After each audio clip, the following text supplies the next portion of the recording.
नमस्कार, मी नीता देव. Barshi today YouTube चॅनलमध्ये आपणा सर्वांचं हार्दिक स्वागत.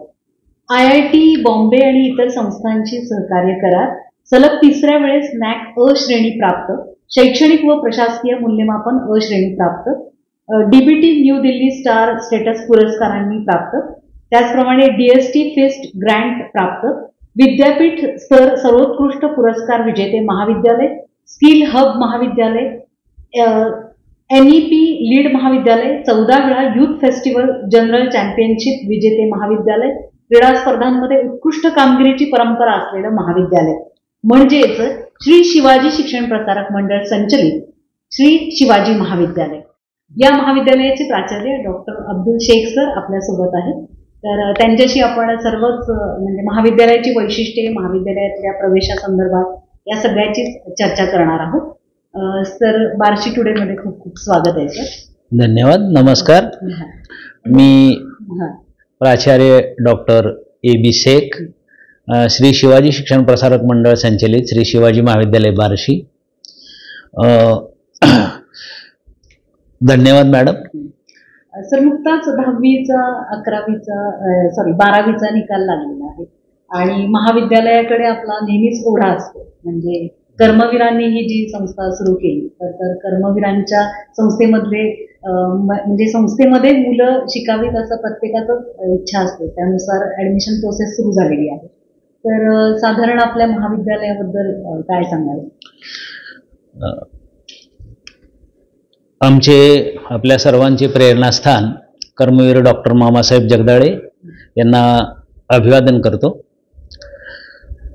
1934 साली कर्मवीर डॉक्टर मामासाहेब जगदाळे यांना ग्रामीण भागातल्या मुलांना उच्च शिक्षण आणि शिक्षणाची सोय व्हावी यासाठी श्री शिवाजी शिक्षण प्रसारक मंडळाची स्थापना केली आणि 1960 साली उच्च शिक्षणाची सुविधा ग्रामीण विद्यार्थ्यांना उपलब्ध व्हावी म्हणून श्री शिवाजी महाविद्यालयाची स्थापना केलेली आहे.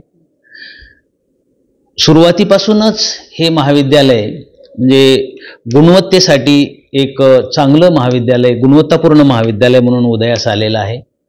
मागील 64 वर्षाच्या काळात महाविद्यालयानं खूपशी अशी प्रगती केलेली आहे. नुकतंच national assessment and accreditation council Bangalore याच्याकडून महाविद्यालयाचं 4थ्या वेळी मूल्यांकन झालेलं आहे आणि या 4थ्या वेळी सलग महाविद्यालयाला A ग्रेड प्राप्त झालेली आहे. महाविद्यालयामध्ये गुणवत्ताबरोबरच आपण विद्यार्थ्यामध्ये कौशल्य विकसित व्हावी म्हणून वेगवेगळी अशी 32 आम्ही स्किल बेस्ड कोर्सेसची सुरुवात केलेली आहे.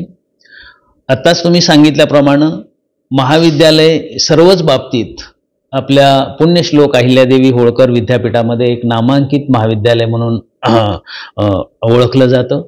या महाविद्यालयामध्ये साधारणतः UG साठी 18 डिपार्टमेंटमधून ग्रॅज्युएशन कंप्लीट करता येतं. त्याच्यात 9 आर्ट्स फॅकल्टीचे विषय आहेत, 9 सायन्स फॅकल्टीचे विषय आहेत, 14 विषयामध्ये इथं पोस्ट ग्रॅज्युएशनची सोय केलेली आहे आणि 12 डिपार्टमेंटमध्ये PhDची सोय उपलब्ध आहे. या महाविद्यालयामध्ये सध्या 107 विद्यार्थी आपलं PhDचं म्हणजे रिसर्च वर्क करत आहेत. महाविद्यालयाची परंपरा चांगली असण्यामागचं कारण की आमचा जो स्टाफ आहे या महाविद्यालयामध्ये सिनियर कॉलेजला जवळपास 70 लोक PhD असणारे इथं टीचर्स आहेत. एकमेव असं महाविद्यालय आहे विद्यापीठात की या महाविद्यालयामध्ये 19 प्रोफेसर्स आहेत. प्रोफेसर्स म्हणजे सिनियर कॉलेजला ज्यावेळेस आपण येतो त्यावेळेस सिनियर कॉलेजला असिस्टंट प्रोफेसर ही पोस्ट असते. असिस्टंट प्रोफेसरचे प्रमोशन होऊन त्यानं काही क्रेडिट कमवावे लागतात. नॅशनल इंटरनॅशनल लेवलला त्यानं जे काम केलेलं असतं त्याच्यावरून त्याला एक काही ठराविक गुण असे मिळतात आणि ठराविक वेळेला त्यानं गुण प्राप्त केले की प्रमोशन मिळतं. मग ते असोसिएट प्रोफेसर होतात आणि त्याच्यानंतर ही हायेस्ट डिग्री, शिक्षणातली हायेस्ट डिग्री जे प्रोफेसर आहे ते होते. हे एकमेव महाविद्यालय आहे इथं 19 प्राध्यापक म्हणजे प्रोफेसर्स आहेत. म्हणजे या महाविद्यालया म्हणून या महाविद्यालयामध्ये गुणवत्ता जी आहे ती चांगली गुणवत्ता आहे. या महाविद्यालयाला DBT स्टार स्कीम अंतर्गत 6 डिपार्टमेंटला एक ग्रँट मंजूर झाली, 1,89,00,000ची ग्रँट. म्हणजे बाकीच्या महाविद्यालयामध्ये जर आपण प्रयोगशाळेमध्ये गेलात तर 2 विद्यार्थ्यात 4 विद्यार्थ्यात असे प्रयोग करावे लागतात, कारण इन्स्ट्रुमेंटची संख्या कमी असते. परंतु या स्कीमनुसार आपण एवढी इन्स्ट्रुमेंटची संख्या वाढवलेली आहे की प्रत्येक विद्यार्थ्याला ते जे इन्स्ट्रुमेंट आहेत, जे प्रयोग आहेत, ते सेपरेट करण्याची सोय या महाविद्यालयानं उपलब्ध करून दिलेली आहे या ग्रँट्सनुसार. आणि तसंच या महाविद्यालयाला जे महाराष्ट्रामध्ये 3 ते 4 कॉलेजलाच फक्त आतापर्यंत स्टार स्टेटस मिळालेलं आहे. ही स्कीम चांगल्या पद्धतीनं राबवल्यानंतर ते स्टेटस आपल्याला मिळतं आणि ते स्टेटस या महाविद्यालयाला मिळालेलं आहे. तसंच DST फिस्ट अंतर्गत आम्हाला 65 लाखाची ग्रँट मिळालेली आहे आणि आम्ही याच्यातून आता कौशल्य विकास किंवा उद्योजक निर्माण करण्यासाठी एक इन्क्युबेशन अँड इनोव्हेशन सेंटरची स्थापना केलेली आहे, कर्मवीर इन्क्युबेशन इनोव्हेशन सेंटर. आणि आम्ही वेगळी महाविद्यालये असतील, IIT किंवा बाकीच्या इंडस्ट्री असतील याच्याबरोबर म्हणजे सामंजस्य करार केलेले आहेत. 55 अशा विविध संस्थांशी आम्ही सामंजस्य करार केलेले आहेत. त्यामुळं आमच्या विद्यार्थ्याला आता तुम्ही बघत असाल की कोविड नंतर की वर्गामध्ये विद्यार्थ्यांची हजेरीचं प्रमाण कमी आहे, कारण त्याला कारण आहे की वाढती समाजामध्ये बेकारी. परंतु ते समाजामध्ये म्हणजे जी बेकारी आहे किंवा नोकरी मिळत नाही, याचं एक कारण आहे की हे शिक्षण घेत असताना विद्यार्थ्याच्या अंगात त्याची जी कौशल्य पाहिजे असतात ते येत नाहीत. आणि म्हणजे विद्यार्थी वर्गात हजर राहत नाही, त्याच्यामुळं त्यांच्याकडं कौशल्य येत नाहीत आणि कौशल्य नसल्यामुळं त्यांना कुठं रोजगाराच्या संधी उपलब्ध होत नाहीत. आणि याच्यामुळं आता महाविद्यालयामध्ये कमी प्रमाणात विद्यार्थी हजर राहतात. परंतु शिवाजी महाविद्यालय एक असं महाविद्यालय आहे इथं आमच्याकडं हजेरी कंपल्सरी आम्ही केलेली आहे. या महाविद्यालयामध्ये या मोबाईलच्या वापरामुळं विद्यार्थ्यांचा वर्गात बसण्याचा कल कमी झालेला आहे. आम्ही मागच्या वर्षीपासून महाविद्यालयामध्ये मोबाईलला बंदी केलेली आहे आणि त्यामुळं आमचं जे MSc असेल, MA असेल, इथं विद्यार्थी रेग्युलर हजर राहतात. दुसरं असं की आता समाजामध्ये याचं जे कॉफीचं प्रमाण वाढलेलं आहे. बाकीचे जे महाविद्यालय आहेत किंवा काही संस्था अशा आहेत की विद्यार्थ्यांना नुसता प्रवेश घ्यायचा आहे आणि तिथं न जाता नुसतं परीक्षेला जायचं आहे, त्याच्यामुळे सुद्धा विद्यार्थ्यांचं वर्गामध्ये हजर राहण्याचं प्रमाण कमी झालेलं आहे. पण शिवाजी महाविद्यालय म्हणजे जिल्हाधिकारी असतील किंवा बाकीच्याही ज्या संस्था आहेत त्यांना आपल्या महाविद्यालयाला 1 नंबरचं सेंटर म्हणून आम्ही सगळ्या परीक्षा इन कॅमेरा घेतो. एकही मार्काची कॉपी आम्ही शिवाजी महाविद्यालयाला चालू देत नाही. याचं कारण काय की विद्यार्थी जर वर्गामध्ये हजर राहिले तर त्यांच्यामध्ये त्यांच्या व्यक्तिमत्वाचा विकास होतो, त्यांना जे पाहिजे ते ज्ञान मिळतं आणि ते आपल्या पुढच्या जीवनामध्ये यशस्वीपणे म्हणजे उभा राहू शकतात, याचा आम्हाला विश्वास आहे. मी याच महाविद्यालयाचा माजी विद्यार्थी आहे. 11वी पासून PhD पर्यंत माझं पूर्ण शिक्षण श्री शिवाजी महाविद्यालयामध्ये झालेलं आहे आणि आम्ही जे मामानं ज्या ध्येयानं ज्या धोरणानं ही महाविद्यालय सुरू केलेलं आहे तेच पुढं घेऊन जाण्याचं संस्था पदाधिकारी आणि आम्ही सर्व स्टाफ तेच धोरण पुढं घेऊन जात आहोत. विद्यार्थ्यांचं कल्याण म्हणजे हेच आमच्यासाठी आमचं ब्रीद आहे आणि त्यासाठी आम्ही मागच्या 2 वर्षात विविध विषयामध्ये 32 स्किल बेस्ड कोर्सेसचे चालू केलेले आहेत. म्हणजे हे जे ग्रॅज्युएशन पूर्ण करत असताना, पोस्ट ग्रॅज्युएशन पूर्ण करत असताना याच्याबरोबरच आम्ही हे स्किल कोर्सेस केलेले आहेत.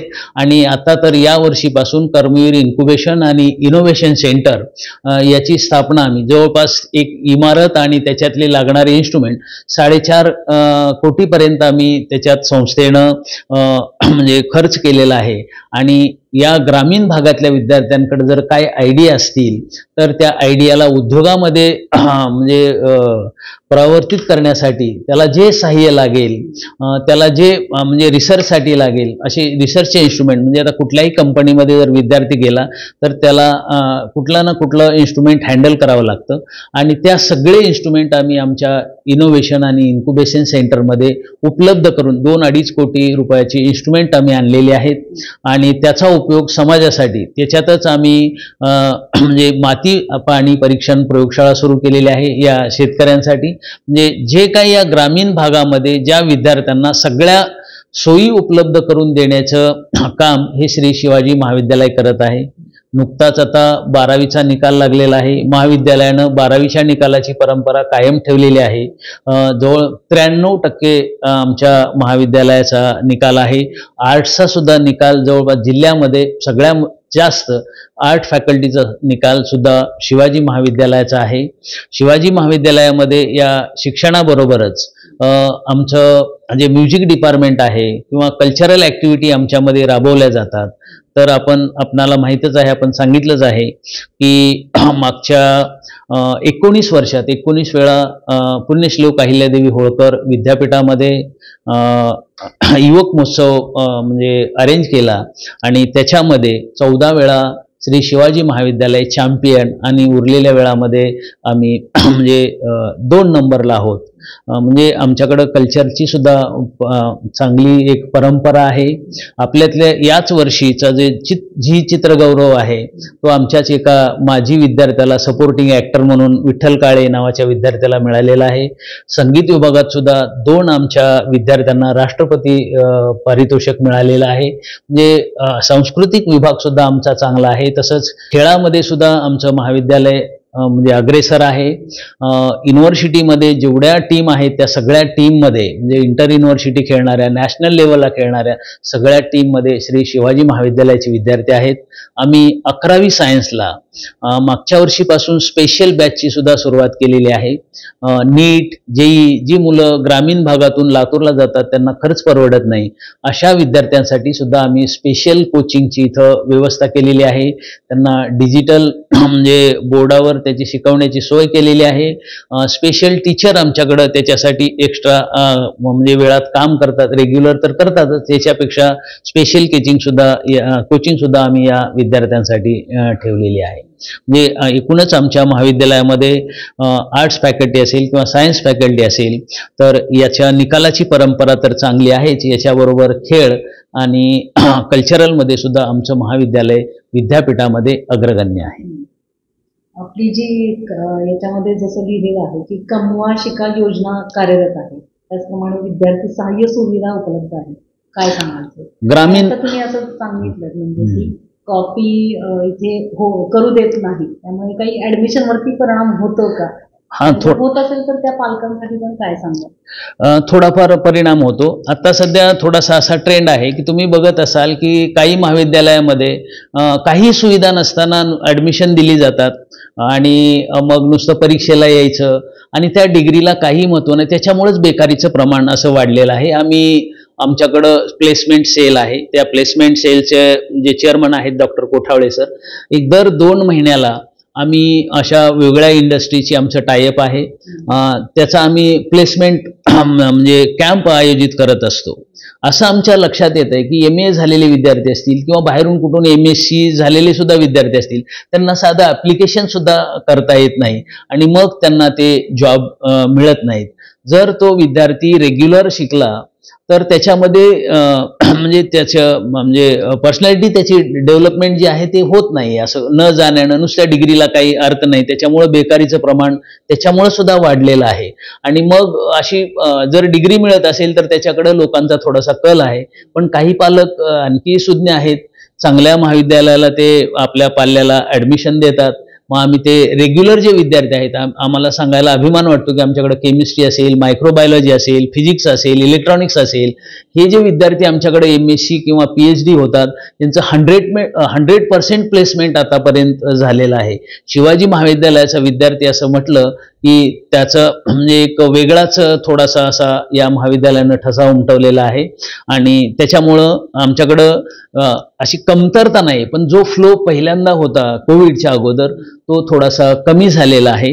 परंतु आम्ही लोकांना सांगून विद्यार्थ्यांना की बाबा रेग्युलर राहण्याचे फायदे काय आहेत आणि त्याच्यामुळं तुमच्या आयुष्यामध्ये काय होणार आहे आणि तुम्ही गैरहजर राहून डिग्री घेतली तर त्याचे काय दुष्परिणाम होणार आहे हे सुद्धा आम्ही सांगण्याचा प्रयत्न करतो. आणि आमचे विद्यार्थी हे बऱ्यापैकी म्हणजे आम्ही हजेरीला खूप महत्त्व दिलेलं आहे आणि वर्गात विद्यार्थी असली तर त्यांना ज्ञान मिळतं, त्यांच्यामध्ये डेव्हलपमेंट होते, त्याच्यामध्ये कौशल्य विकसित होतात आणि तो आपल्या पायावर चांगल्या पद्धतीनं उभा राहतो.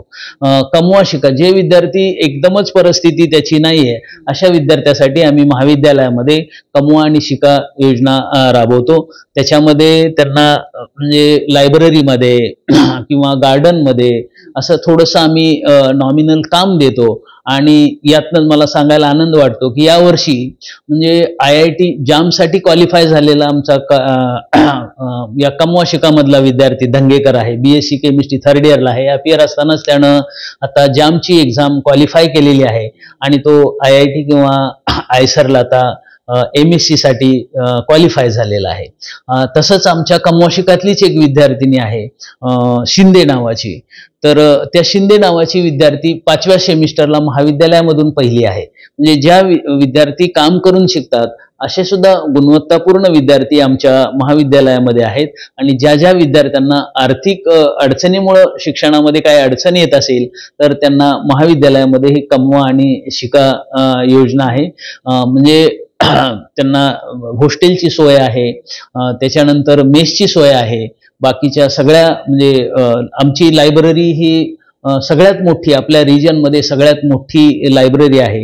1.5 लाखाच्या वर आपल्याकडं पुस्तकं आहेत. आणि आम्ही आता अशी सोय उपलब्ध केलेली आहे की आकाश असेल, बायजू असेल, यांच्या ज्या नोट्स आहेत ह्या एका विद्यार्थ्याला 25,000 ते 50,000 रुपये घालवावे लागतात. पण आम्ही यावर्षीपासून असं केलेलं आहे की 11वी आणि 12वी जे विद्यार्थी आहेत त्यांना कुठल्या नोट्स पाहिजेत त्या नोट्स आम्ही इथं आमच्या महाविद्यालयामध्ये त्याच्या झेरॉक्स म्हणजे लेटेस्ट म्हणजे त्या नोट्स आम्ही त्यांना उपलब्ध करून दिलेल्या आहेत. तसंच आम्ही संध्याकाळी सुद्धा विद्यार्थ्यांसाठी स्टडी रूमची व्यवस्था केलेली आहे, सर्व सोयींनी युक्त. बाहेर जर तुम्ही गेलात तर ज्या स्टडी रूम आहेत तिथं 1,000 रुपये 1,500 रुपये अशा काही फीस आहेत. आम्ही ते फ्रीमध्ये मोफत आम्ही विद्यार्थ्यांसाठी विद्यार्थिनीसाठी या सोयी उपलब्ध करून दिलेल्या आहेत. तिथं आमचा शिक्षक संध्याकाळी सुद्धा थांबलेला असतो. त्यांना कुठली पुस्तकं किंवा कुठल्या नोट्स लागायचे असतील तर त्याची सुद्धा सोय आम्ही केलेली आहे. मुलींसाठी लायब्ररीमध्ये 100 मुली आणि 100 मुलं बसतील असे आम्ही अभ्यासिकेची सोय केलेली आहे. आणि ही सोय मोफत आहे. त्यांना कुठलंही मटेरियल स्टडी मटेरियल पाहिजे असेल तर ते आम्ही मोफत उपलब्ध करून देण्याची सोय महाविद्यालयानं केलेली आहे. तुम्ही म्हणाल की 75% प्रेझेंटी लागते. आता हे जे काही नीटला किंवा जेईला जे काही मुलं बसलेली असतात त्यांना कॉलेज आणि ट्युशन हे सगळं एकत्र जमणं शक्य नाहीये. कदाचित त्याचाही ऍडमिशन करणं. आता हे तुमच्या चॅनल थ्रू मी पालकांना सांगू इच्छितो की आम्ही कॉलेजेस हे चांगलं शिकवण्यासाठी चालू केलेले आहेत. मामांना चालू केलेलं कॉलेज आहे. या कॉलेजमध्ये आमचे जे शिक्षक आहेत ते तज्ज्ञ प्राध्यापक वर्ग आहे. सगळ्या टेस्ट वगैरे देऊन इथं तो प्राध्यापक झालेला आहे. आणि असं असताना एकतर ट्युशनची गरजच नाहीये. कारण मुलांचा कल तिकडं का वाढतो की तिथं कुठली हजेरी नाहीये किंवा काही कुठलं दडपण नाहीये. त्यामुळे विद्यार्थी पालकांना सांगून त्या ट्युशनकडे पळायला लागलेला आहे. खरं तर पालकांना आम्हाला एखाद्या विद्यार्थ्याला जर एखादा कन्सेप्ट समजला नाही किंवा आमच्याकडे काही तास झाले नाही तर पालकांना आम्हाला विचारलं पाहिजे की तुमच्याकडे हे का घेतलं जात नाही किंवा हे का म्हणजे आमच्या मुलाला हे समजत नाही.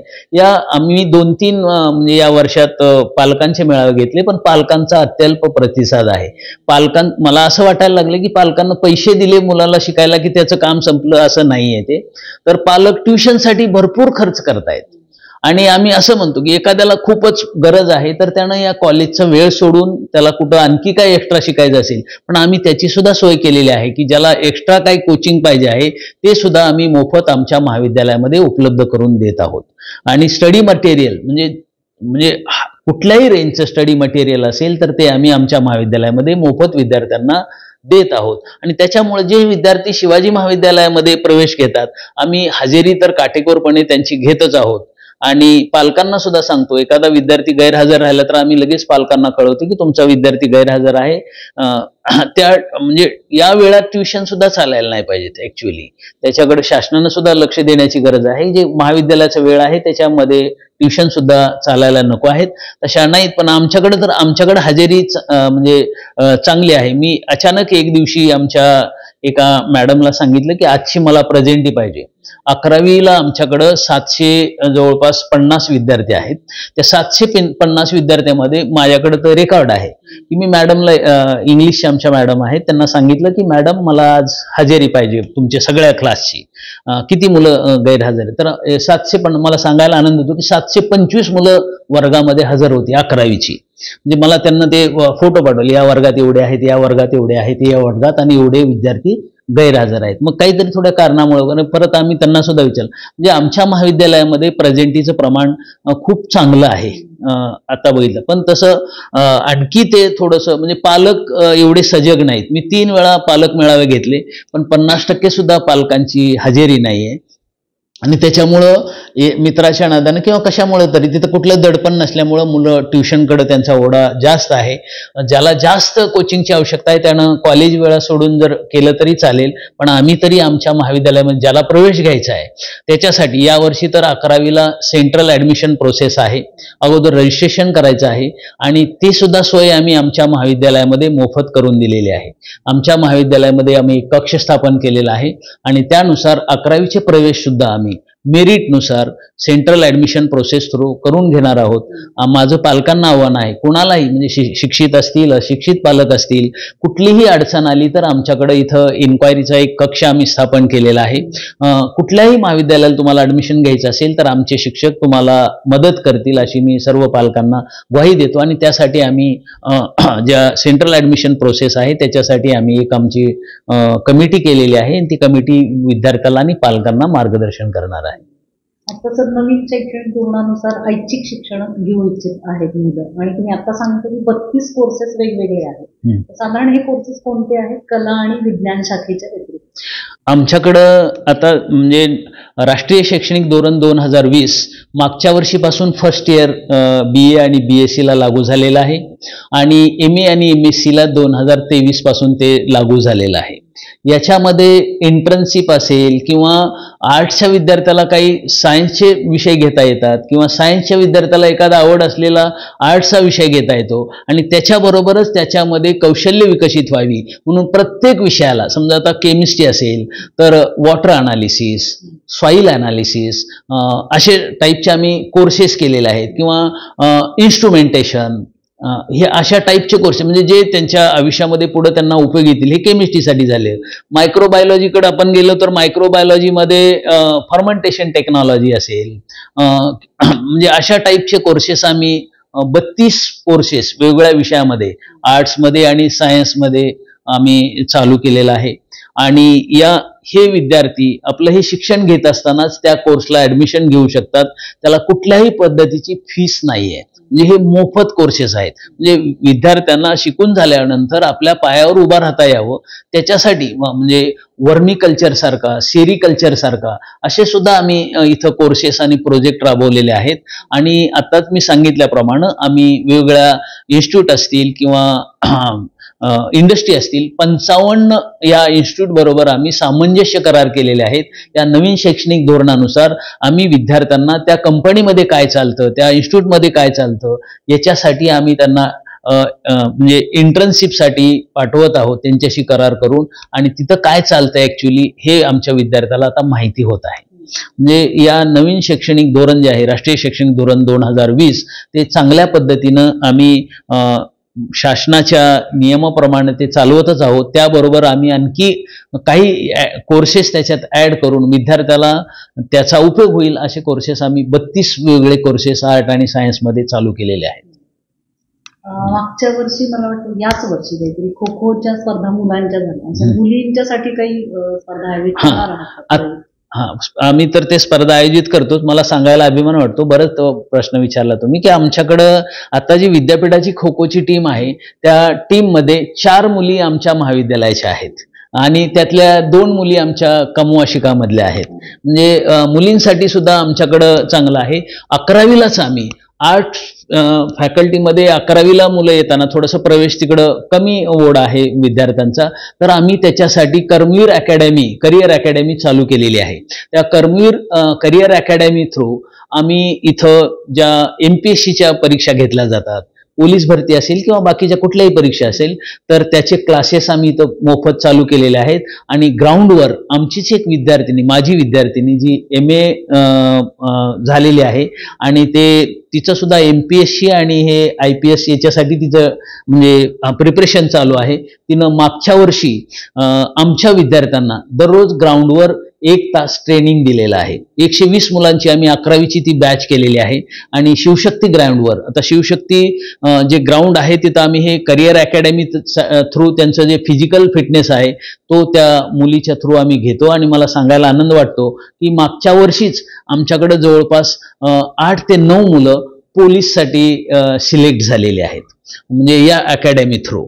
आणि त्याच्यामुळं आम्ही आणखी आता MPSC जे बाकीचे जे क्लासेस असेल ते सुद्धा यावर्षीपासून आमच्याकडं आम्ही MPSCचं एक सेंटर सुरू केलेलं आहे. त्याच्यासाठी स्टडी मटेरियल उपलब्ध करून दिलेलं आहे. यावर्षीपर्यंत आम्ही त्याचे असे रेग्युलर तास घेत नव्हतो, पण करिअर कट्टा थ्रू आता आम्ही करिअर कट्टाचे एक मेंबर झालेलो आहोत. महाराष्ट्र शासनाचा करिअर कट्टाची एक स्कीम आहे. त्या स्कीमनुसार दररोज संध्याकाळी ऑनलाईन एक IPS अधिकारी असतील किंवा IAS अधिकारी असतील भारतभरातले दररोज 2 तास त्यांचे म्हणजे व्हर्च्युअल होतात. तर त्याच्यासाठी आम्ही एक हॉल उपलब्ध करून दिलेला आहे. तिथं इंटरॅक्टिव्ह पॅनल आहे, त्याच्यावर ते सगळे लेक्चर आपल्याला ऐकायला मिळतात. आणि मग त्याची सुद्धा तयारी करून यावर्षीपासून आम्ही संस्थेचा जो मानसच आहे त्याप्रमाणे MPSCची आणि UPSCची सुद्धा तयारीचे वर्ग आम्ही या 2025 पासून चालू करणार आहोत. सर, तुम्ही ते इनोव्हेशन सेंटर आणि संशोधन केंद्राबद्दल पण सांगितलं, तर त्याला थोडंसं डिटेलमध्ये सांगा.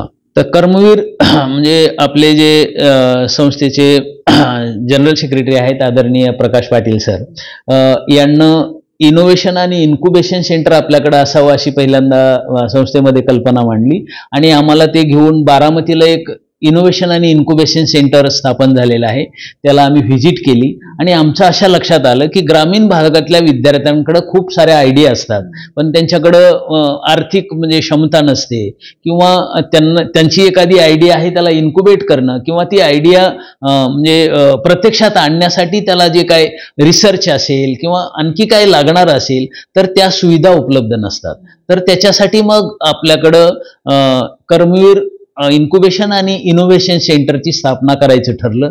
त्यानुसार आम्ही एक 2 कोटी रुपयाची त्याच्यासाठी एक बिल्डिंग बांधलेली आहे. ती आता पूर्ण होत आलेली आहे. म्हणजे जूनमध्ये त्याचं आपण म्हणजे इमारत ती पूर्ण होईल. पण पहिल्या मजल्यामध्येच लगे आम्ही जे DST फिश थ्रू असेल किंवा बाकीच्या DBT स्टार स्कीम मधून असेल, आम्ही जवळपास 2.5 कोटीचे इन्स्ट्रुमेंट तिथं घेतलेले आहेत. म्हणजे एखाद्याला रिसर्च मधली जर कुठली आयडिया असेल, त्याचं कॅरेक्टरायझेशन करायचं असेल, एखादा त्यानं काही नवीन शोधलं असेल. आताच आपल्याकडं इथं बार्शीमध्ये एक मिलेटचं म्हणजे कुकीज वगैरे असे तयार करण्याची कंपनी आहे. मग यांच्यासाठी म्हणजे जे काय त्याच्यामध्ये कुठले म्हणजे घटक आहेत, प्रोटीन काय आहे, फॅट काय आहे, त्याचं मायक्रोबियल लोड काय आहे, हे सगळे बघण्याची सुविधा बार्शीमध्ये आतापर्यंत नव्हती. पण आता आम्ही या इन्क्युबेशन आणि इनोव्हेशन सेंटरमध्ये ती सुविधा आपण उपलब्ध करून दिलेली आहे. म्हणजे रिसर्चसाठी लागणारे सगळे सॉफिस्टिकेटेड इन्स्ट्रुमेंट आमच्यामध्ये आहेतच, आमच्या त्या कॉमन फॅसिलिटी किंवा इन्क्युबेशन सेंटरमध्ये. पण एखाद्या विद्यार्थ्याकडे जर कुठली आयडिया असेल तर त्या आयडियाला इन्क्युबेशन त्याचं करण्यासाठी, त्याला पुढे नेण्यासाठी आम्ही सीड मनी सुद्धा देण्याची तयारी ठेवलेली आहे. आताच आमच्याकडं इलेक्ट्रॉनिक्स विभागानं डॉक्टर KP देशमुख त्याचे विभाग प्रमुख आहेत, त्यांना एक आयडिया आमच्याकडे आणली की आपल्या ज्या जुन्या स्कूटी वगैरे ज्या अशा बाईक आहेत छोट्याशा, तर ते पेट्रोलवर चालणाऱ्या, त्या जर जुन्या झाल्या तर लोक टाकून देतात. त्याचं कन्व्हर्जन आपण जर ई-बाईक मध्ये केलं तर ते आमचे विद्यार्थी करतील. त्यांना तसा प्रोजेक्ट आमच्याकडे दिला आणि आता आमची आता एक 15 दिवसात ती बाईक बाहेर येते की एक 50,000 रुपयात आम्ही या बाईकचं 50,000च्या आतच, म्हणजे आणखी त्याचा आम्ही खर्च काढलेला नाही. त्यांना आमच्याकडनं 50,000 रुपये जास्तीत जास्त त्याला लागतील. तर आपली जी टाकून द्यायची जी बाईक असेल अशा लोकांना त्या बाईकचं कन्व्हर्जन ई-बाईक मध्ये करून देण्याचं काम आमच्या इनोव्हेशन आणि इन्क्युबेशन सेंटरमध्ये करतो. आमचे दुसरे एक प्राध्यापक आहेत डॉक्टर राहुल शेळके. त्यांना बायो फर्टिलायझर्स हे तयार करण्याचा त्यांचा मानस होता. त्यांना बायो फर्टिलायझरचे काही स्वतः म्हणजे तयार केले फर्टिलायझर्स आणि त्याच्या टेस्ट वगैरे आम्ही इथं घेतल्या आणि त्याला इतका चांगला म्हणजे प्रतिसाद मिळाला की आमच्या शेळके सरांना अशा फर्टिलायझरच्या जवळपास 10 ते 11 लॅब महाराष्ट्रामध्ये सेट करून दिलेले आहेत. म्हणजे ते स्वतःही ते तयार करतात. आपल्याकडे बायो फर्टिलायझर पण आपण तयार करतो आणि त्याचं टेस्टिंग पण आपण इथं करतो आणि त्यानुसार एक 10 ते 11 लॅबोरेटरीज या शेळके सरांना सेट करून दिलेले आहेत. त्याची पत्र वगैरे सगळी आमच्याकडे आहेत की आम्हाला या इन्क्युबेशन सेंटर म्हणजे एक 3-4 महिन्यातच आम्हाला चांगला रिस्पॉन्स मिळतोय. आम्ही आता आणखी त्याची जाहिरात करणार आहेत की काही आयडिया जर असतील बाहेरच्या सुद्धा लोकांसाठी, हे विद्यार्थ्यांसाठी नाहीच, बार्शी परिसरातल्या सोलापूर जिल्ह्यातल्या विद्यार्थ्यांकडे जर काही आयडिया असतील तर त्या आयडिया तुम्ही आमच्याकडे घेऊन या आणि त्याचं म्हणजे त्या आयडियाचं रूपांतर एखाद्या उद्योगामध्ये करण्यासाठी रिसर्चचं काय त्याला सहकार्य लागत असेल, काही आर्थिक सहकार्य लागत असेल तर ते आमचं महाविद्यालय आणि संस्था मिळून आम्ही ते करणार आहोत आणि त्याच्यासाठी आम्ही आता पुढच्या महिन्यात एक जाहिरात देणार आहोत आणि काही काही आयडिया आपल्या मुलांकडे आहेत. त्या आयडिया घेऊन आपल्याकडं आमच्या एका संगीत विभागाच्या मुलानं सुमित घाडगे नावाच्या विद्यार्थ्यानं लहान मुलांसाठी बासरी तयार करण्याचं पेटेंट घेतलेलं आहे आणि ते त्या आमच्या इन्क्युबेशन सेंटर थ्रूच आम्ही केलेलं आहे. एका विद्यार्थ्यानं आणखी एक आयडिया आणली की इन्स्टंट तुमचं जे वॉटर प्युरिफायर आहे तो त्यानं तयार केलेला आहे. इन्स्टंट म्हणजे तुम्हाला कुठं गरज पडेल तिथं त्या पाणी तुम्ही कुठलंही टाकलं की त्या पाण्याचं तुम्हाला प्युअर वॉटर म्हणजे पोर्टेबल वॉटर तयार करून मिळेल असं एक छोटासा त्यानं एक इन्स्ट्रुमेंट आपल्याकडं तयार केलेलं आहे. त्याचे सुद्धा आता टेस्टिंग चालू आहे. ते जर झालं तर आपल्याला कुठलंही पाणी असेल तर ते पिण्यायोग्य करून मिळेल असं एक आम्ही छोटंसं एक त्याचं इक्विपमेंट आम्ही डेव्हलप करत आहोत. ते इन्क्युबेशन सेंटरमध्ये अशा ज्या ग्रामीण भागातल्या विद्यार्थ्यांच्या आयडिया असतील त्या आयडियाला इन्क्युबेट करणं आणि त्याला आर्थिक सहाय्य करून ते त्याचं रूपांतर उद्योगात कसं होईल हे बघण्याचा आमचा प्रयत्न आहे. मामांचं असं स्वप्न होतं की मुलींसाठी शिक्षण विशेषतः असावं, गरीब मुलींसाठी. मुलींचं वसतिगृह सुरू केलेलं आहे, त्याचप्रमाणे मुलींसाठी आणखी काय सोयी आहे? मी सांगितल्याप्रमाणे की आमची संस्था हे मामांचं जे धोरण आहे तेच घेऊन आतापर्यंत पुढे चाललेली आहे. मुलींसाठी म्हणजे आमच्या श्री शिवाजी महाविद्यालयाचे एक 500 मुलींचं हॉस्टेल आहे. तसंच बीएड कॉलेजचं एक हॉस्टेल आहे, नर्सिंग कॉलेजचं एक हॉस्टेल आहे. म्हणजे आमच्या हॉस्टेलमध्ये जवळपास तिथं शिवाजी कॉलेजच्या 500 आणि या 2 हॉस्टेलमध्ये आणखी 500 म्हणजे 1000 मुली आमच्याकडे आता हॉस्टेलमध्ये राहत आहेत. कमी खर्चामध्ये चांगल्या सुविधा देण्याचं, मामांच्या धोरणानुसारच कमी खर्चामध्ये चांगल्या सुविधा देण्याचं काम आमचं हे हॉस्टेल करत आहे. खूप गर्दी आहे हॉस्टेल. आम्हाला एवढे 1000 मुलींचं हॉस्टेल आम्ही उपलब्ध केले तरी आम्हाला आणखी म्हणजे त्याची गरज वाटते. तर आम्ही ते म्हणजे संस्थेपुढे मांडलेलं आहे. संस्थेचं सुद्धा मानस आहे की आणखी एखादं हॉस्टेल आता वाढणार आहे. आमचं हॉस्टेल तुम्ही एकदा त्याला भेट द्या. आमच्याकडे जवळपास त्या परिसरामध्ये 1000 मुली तिथं राहत आहेत आणि कमी पैशामध्ये त्यांना मेसची सुद्धा आम्ही फॅसिलिटी उपलब्ध करून दिलेली आहे. तर मुलींचं शिक्षण आणि तुम्ही म्हणलात की मामांच्या धोरणानुसार आता कुठल्याही वर्गामध्ये तुम्ही जाऊन आलात तर 80% मुली आहेत आणि 20%च फक्त मुलांचं प्रमाण आहे. आमच्या तर महाविद्यालयात खूप चांगल्या पद्धतीनं ते चालू आहे आणि आता जेवढे टॉपर आहेत आमच्याकडं मागच्या 5 वर्षात जवळपास 37 गोल्ड मेडल आमच्या महाविद्यालयाला मिळालेले आहेत विद्यापीठाचे गुणवत्तेसाठी म्हणाल तर. आणि त्यातल्या जवळपास 20 ते 22 मुली आहेत. म्हणजे मुलींचं शिक्षणाचं प्रमाण आणि त्यांचं गुणवत्तेचं प्रमाण सुद्धा खूप चांगलं आहे. खेळामध्ये आहेतच, त्याच्यानंतर या सांस्कृतिक विभागामध्ये सुद्धा चांगलं काम करणाऱ्या मुली आमच्याकडे आहेत आणि आम्हाला त्याचा खूप अभिमान आहे. कारण जे 19 वेळा युथ फेस्टिवल झालं त्यात आमच्या मुला आणि मुलींना मिळून 14 वेळा शिवाजी महाविद्यालयाला चॅम्पियन केलेलं आहे. भारत श्रीलंका असा प्रवास आता त्या मुलांनी केलेला आहे, विश्वविक्रम केला. असे कर्मवीर जलतरण पण आपल्याकडे बीएड महाविद्यालयाला UGCच्या स्कीम मधून एक जलतरण तलावाची सुविधा उपलब्ध करून दिलेली आहे आणि त्या तलावामधूनच आता कर्मवीर जो तलाव आहे त्याच्यामधून हे मुलं आता नॅशनल आणि इंटरनॅशनल लेवलला जात आहे. त्याचाही अभिमान आहे. ते जो तलाव आहे जलतरण तलाव आहे तो बीएड कॉलेजच्या म्हणजे त्यांच्या प्रांगणात आहे आणि UGC स्कीम मधून तो मिळालेला आहे. आम्ही खेळासाठी आता आमचं सेपरेट शिवाजी महाविद्यालयाचं एक चांगलं अद्यावत जिम्नॅशियम केलेलं आहे. तसंच इंटरनॅशनल लेवलचं जे ऑलिम्पिकसाठी जे त्याला नॉर्म्स आहेत त्या पद्धतीचंच आम्ही बॅडमिंटन कोर्ट सुद्धा आमच्या इंडोर स्टेडियममध्ये तयार केलेला आहे. म्हणजे विद्यार्थ्यांना ग्राउंड बरोबरच इंडोर स्टेडियममध्ये सुद्धा आम्ही सुविधा उपलब्ध करून दिलेल्या आहेत. शिवाजी महाविद्यालयामध्ये ज्यावेळेस विद्यार्थी येतो त्याचा सर्वांगीण विकास व्हावा आणि तो त्याच्या पायावर उभा राहावा याच उद्देशानं मामानं स्थापन केलेली जे कॉलेज आहे त्याच उद्देशानं आम्ही सगळेजण पुढे जात आहोत. PhD शिक्षणाबद्दल पण काय सांगा, डिग्री घेऊ इच्छित आहे त्यांच्यासाठी पण काय सांगा? आमच्याकडं आता जे सिनियर कॉलेजला 80 जागा उपलब्ध आहेत टीचरच्या, त्यामधून रेग्युलर 50 टीचर आम्ही भरलेले आहेत. CHB कॉन्ट्रॅक्ट बेसिसवर आमच्याकडे 40 ते 45 टीचर आहेत. याच्यामधले 70च्या जवळपास जे म्हणजे आमचे शिक्षक आहेत ते PhD धारक आहेत. आणि त्याच्यामुळं आमच्याकडं 12 विषयामध्ये, सायन्समध्ये म्हणाल तर physics, chemistry, microbiology, zoology, botany, electronics या विषयामध्ये 6 विषयामध्ये PhD करण्याची सोय इथं उपलब्ध आहे. त्याचे गाईड इथं उपलब्ध आहेत. आर्ट्समध्ये Marathi, Hindi, English, economics, political science आणि जॉग्राफी या विषयामध्ये 6 विषयामध्ये म्हणजे 12 आमच्याकडं विद्यापीठाचे रेकग्नाइज्ड रिसर्च सेंटर आहेत आणि या सेंटरमधून 107 विद्यार्थी PhDचं काम करत आहेत. आमच्याकडं म्हणजे विद्यापीठाला म्हणजे अभिमान वाटावे असे इंटरनॅशनल लेवलचे पेपर आणि पेटेंट इथून प्रसिद्ध होत आहेत. म्हणजे महाविद्यालयामध्ये गेल्या 5 वर्षात इंटरनॅशनल लेवलचे जवळपास म्हणजे 437 पेपर पब्लिश झालेले आहेत. 8 पेटेंट आमच्या विद्यार्थ्यांना आणि शिक्षकांना मिळालेले आहेत.